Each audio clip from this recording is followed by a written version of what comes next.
Hello friends, welcome to happy gardening channel. இந்த செடி என்னன்னு பார்க்குறீங்களா? இது வந்து சிகப்பு அகத்தி. அகத்திக்கீரை உடம்புக்கு ரொம்ப நல்லது, அதுவும் கண்ணுக்கு ரொம்ப ரொம்ப நல்லது.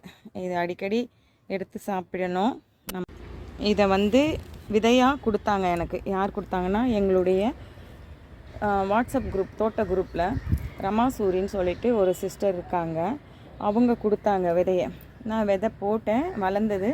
ஒரு 3-4 செடி வளர்ந்தது. அதில் எனக்கு 2 வச்சுக்கிட்டு ஃப்ரெண்ட்ஸுங்களுக்கு நான் கொடுத்துட்டேன். இது வந்து நான் அமாவாசைக்கு சமைக்குவேன். எப்போவுமே அமாவாசைக்கு அகத்திக்கீரை சமைப்பேன். மாட்டுக்கும் உணவாக கொடுப்போம். மாடியில் வளர்க்கலாமேன்னு இதை வளர்க்குறேன். இப்போது மாலை அமாவாசைக்கு நான் எடுத்தேன் கீரை. அதுக்கடுத்து இப்போ இந்த அமாவாசைக்கு தீபாவளிக்கு ஊருக்கு போயிட்டோம், எடுக்காததால் எவ்வளோ கீரை இருக்குது பாருங்கள். கீரையை அடிக்கடி நம்ம சமைச்சு சாப்பிட்ணும். அதுவும் அகத்திக்கீரையெல்லாம் வந்து கண்ணுக்கு ரொம்ப நல்லது, எடுத்துக்கணும். சுகர் பேஷண்ட் எடுத்துக்கலாம். சிறு கசப்பு இருக்கிறதுனால சுகர் பேஷண்ட்டு சாப்பிட்லாம். அதுக்கப்புறம் இதை வந்து ரொம்ப வேக வைக்கணும். வெந்து கெட்டது முருங்கை, வேகாத கெட்டது அகத்தின்னுவாங்க. எப்படின்னா, முருங்கைக்கீரையை அதிகமாக வேக வைக்கக்கூடாது, அகத்திக்கீரையை கம்மியாக வேக வைக்கக்கூடாது. அதனால் வேகாமல் எடுக்கக்கூடாது. இது கொஞ்சம் நல்லாவே வேகணும். வேக விட்டு எடுத்து சாப்பிட்டா தான் ஜீரணமாகும்.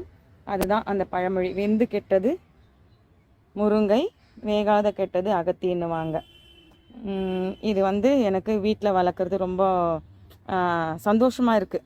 அகத்திக்கீரை நம்ம வெளியே வாங்காமல் நம்ம வீட்டில், நம்ம மாடி தோட்டத்தில் நம்ம வளர்க்குறோம். நான் 2 வச்சுருக்கேன். எனக்கு கீரை அடிக்கடி வேணும்னுட்டு 2 செடி வச்சுருக்கேன்.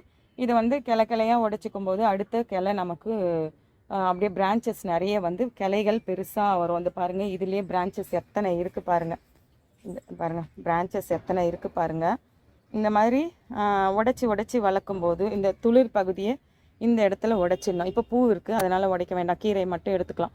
நம்ம துளிரை இங்கே இந்த மாதிரி கட் பண்ணி எடுத்துக்கிட்டோம்னா இதுலேருந்து தனித்தனி பிரான்ச்சு, இந்த பாருங்கள், ஒரு பிரான்ச்சு, இது ஒரு பிரான்ச்சு, இது ஒரு பிரான்ச்சு, இந்த மாதிரி பிரான்ச்சாக நமக்கு வளர்ந்து நிறைய கீரைகள் கிடைக்கும் நமக்கு.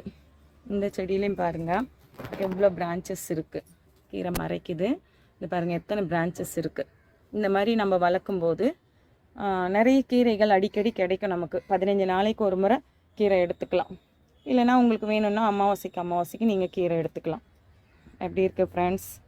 ஓகே ஃப்ரெண்ட்ஸ், நீங்களும் இந்த மாதிரி வளர்த்து ஆரோக்கியமாக இருங்க. எங்களை போல் விதை பகிர்வு அடுத்தவங்களுக்கு பகிரும்போது நமக்கு நிறையவே கிடைக்கும்.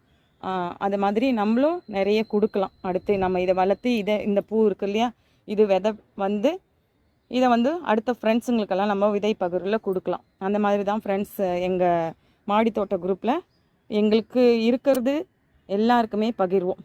அந்த மாதிரி விதை பகிர்வுன்றது நாங்கள் நிறையவே நடத்தி இருக்கோம். அதில் கிடைச்ச செடிகள் எல்லாருமே நல்லா வளர்த்து ஆரோக்கியமாக இருக்காங்க. Okay friends, thank you. Happy gardening.